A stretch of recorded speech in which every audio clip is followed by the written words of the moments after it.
হুম।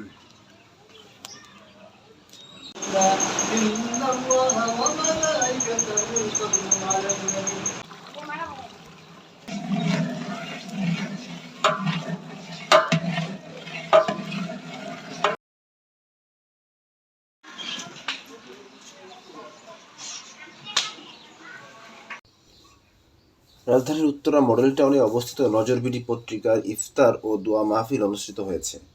১৪ই মার্চ শুক্রবার বিকেলে নজরবিডি পরিবারের পক্ষ থেকে এতিমখানার অসহায় শিশুদের মাঝে ইফতার খাবার পরিবেশনের মাধ্যমে ইফতার ও দোয়া মাহফিল অনুষ্ঠিত হয়।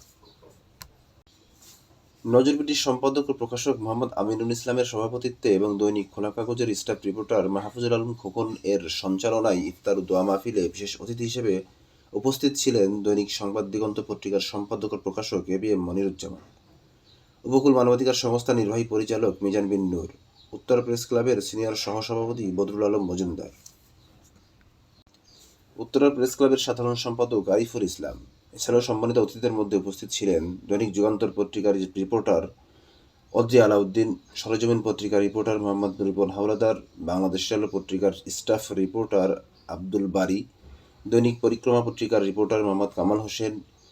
ইফতার মাহফিলে বিশেষ দোয়া শেষে এতিমখানার অর্ধশত অসহায় শিক্ষার্থীদের মাঝে ইফতার পরিবেশন করা হয়।